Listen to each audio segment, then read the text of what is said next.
option that you will have to earn extra points is this extension. And the way to earn those points is to use a graphic design tool such as Canva, and you may find other options. So I actually am trying this out, and it's pretty fun to use Canva to make your graphs just look a little bit different than the graphs that Google Forms automatically puts out. So I can, the way that I got here was canva.com/graphs, as you can see.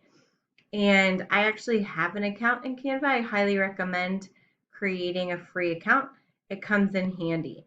So now I can play around here with the different graphs. I've actually already processed through a couple of these screens.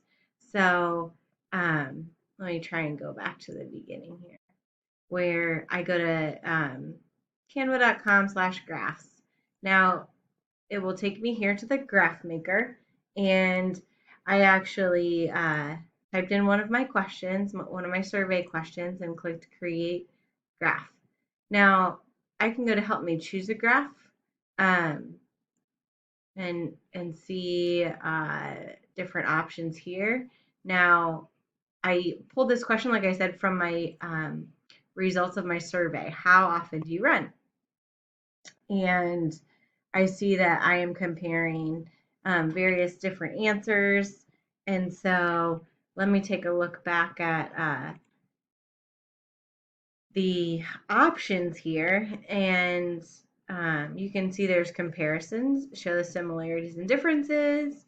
That's not really it. Trends, show progress over a period of time, not it. Composition and proportions, shows the different parts that make up a whole. Perfect for showing percentages. Okay, so that's what I've got. I can do then a bar graph, a donut chart, or a pie chart. A donut chart would be different, so that'd be fun. I could also do a pie chart, and obviously you just saw the different options there. So you can see it says a donut chart is a kind of pie chart where the center has been removed.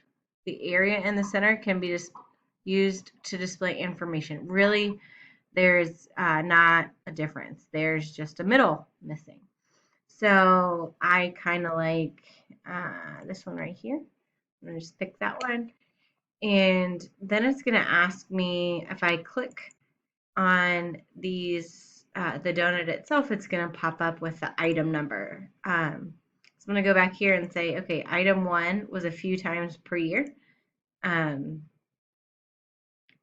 back to my Canva here.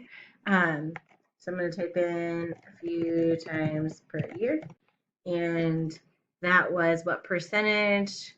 That was, if I hover over here, I can type in the percentage, 7.1, or I can type in the number who responded that, which was 3.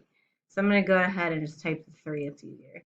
And it's going to, avoiding percentages. I'm sorry. I'm just jumping all over here. So 3 respondents said they run a few times per year.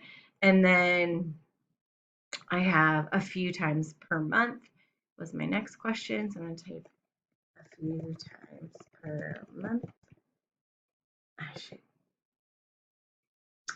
So a few times per month, that was the red category. There were 9.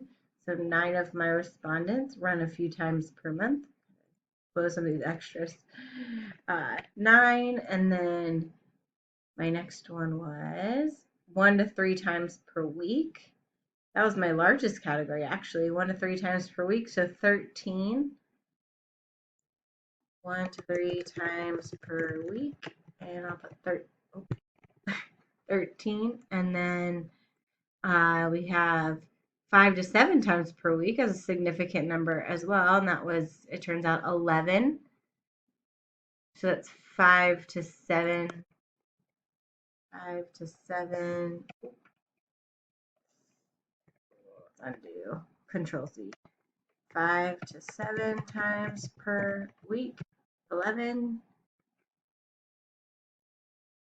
And we have the last categories I don't run, and we actually had 6. I don't run, so 6 respond. Okay, and you can kind of see this automatically updating. Now that's more visually appealing than some of those graphs that automatically pop up in primary colors in Google from our Google form. This would be a great graphic, and you can go here and play around with the templates now, changing things up. And let's see what happens if I change it up. Let's not do that. If I replace it, that's going to really change more than I want to. Now I can, you can see we need to move it over a little bit in order to see all that information, and I could rearrange things here so that it displays in such a way that I could easily pull this. I don't really necessarily need all these fun little other graphics. I definitely want to have my question here. See if I can center that up. And I do want to have my graph itself. Not really sure I need that information. So you can kind of play around with what looks good, and like maybe a few times per year is too long, so I can just kind of like change that to that per. Instead of per the word, I can use the slash symbol. It shortens that just a little bit. Now I think those words are kind of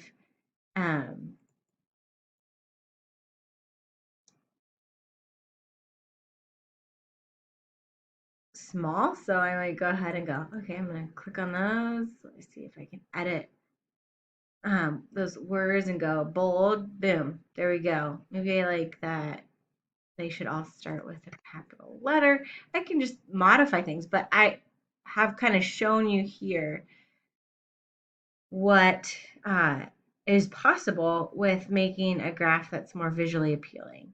This is excellent, an excellent option even for an Instagram post, or you can incorporate this and do kind of like what I'm doing. I'm using Screencast-O-Matic to do the voiceover as I talk about what I'm doing. So maybe in a more energetic and exciting way, because this is a part of your YouTube video, you could narrate your graph. Obviously, you would want to do it right in Canva. You would want that to make up the whole screen. So I think we can actually do that if I click on that button right there. Ooh, and it gives us a little animation. This would be a fun slide if I went ahead and did it that way. You can see I'm kind of discovering as I go. So have fun, and this again is extra. It's an extension on your graphs and providing a more visually appealing and interesting way to incorporate these graphs into your final presentation. So have fun and good luck.